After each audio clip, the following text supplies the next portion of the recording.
Startup Efficery kembali melakukan pemutusan hubungan kerja terhadap karyawannya. Informasi terbaru mengungkapkan, jumlah karyawan yang akan di-PHK mencapai 300 orang. Sebelumnya pada Januari 2025, startup ini juga telah melakukan PHK terhadap 100 karyawan. Kemudian pada 31 Januari, Serikat Pekerja PT Multidaya Teknologi Nusantara merespons dengan audiensi bersama Wakil Menteri Tenaga Kerja, Emmanuel Ebenezer, di Kemenaker, Jakarta. Adapun PT Multidaya Teknologi Nusantara yang mengelola Efficery.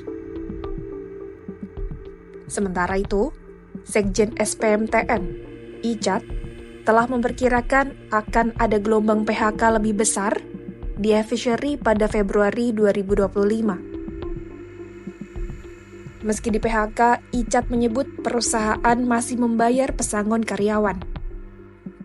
Dalam perkembangan terbaru, Efficery melibatkan FTI Consulting sebagai manajemen sementara. Langkah itu diambil menyusul berbagai kondisi yang terjadi di perusahaan tersebut.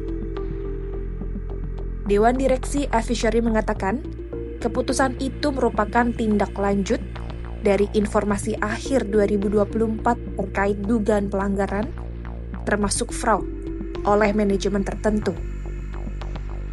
Keputusan itu juga mempertimbangkan laporan sementara FTI Consulting soal tata kelola dan kondisi keuangan Efficery dan anak perusahaannya, yakni PT Multidaya Teknologi Nusantara, PT Efficery Aquaculture Indonesia, dan PT Teknologi untuk Pembudidayaan.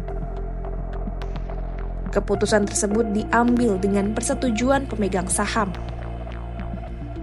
Keterlibatan pihak ketiga independen bertujuan untuk memfasilitasi kajian menyeluruh dan objektif terhadap bisnis perusahaan.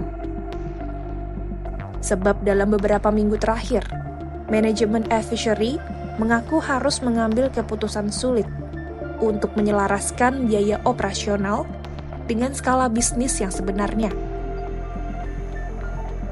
Keputusan-keputusan itu juga diambil dengan mematuhi hukum dan peraturan yang berlaku. Menurut Dewan Direksi, situasi tersebut sulit untuk semua pihak.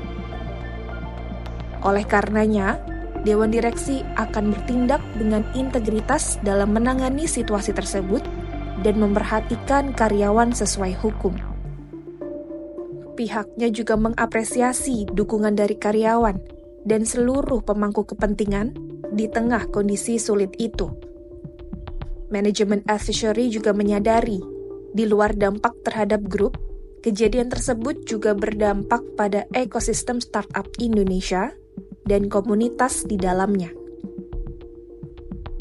Sebagai informasi, Efficery yang pernah dipimpin CEO Gibran Huzaifah ini diduga merekayasa laporan pendapatan dan laba selama beberapa tahun. Investigasi internal bermula dari laporan whistleblower tentang akuntansi perusahaan aquaculture itu. Penyelidikan awal, manajemen Efficery diduga menggelembungkan pendapatan hampir 600 juta dolar Amerika Serikat atau setara 9,74 triliun rupiah dalam 9 bulan yang berakhir pada September 2024. Di tengah goncangan industri teknologi, Efficery melaporkan laba 16 juta dolar Amerika Serikat atau sekitar 259,9 miliar rupiah per September 2024 kepada investor. Namun, penyelidikan menemukan perusahaan sebenarnya mengalami kerugian 35,4 juta dolar Amerika Serikat atau sekitar 575 miliar rupiah.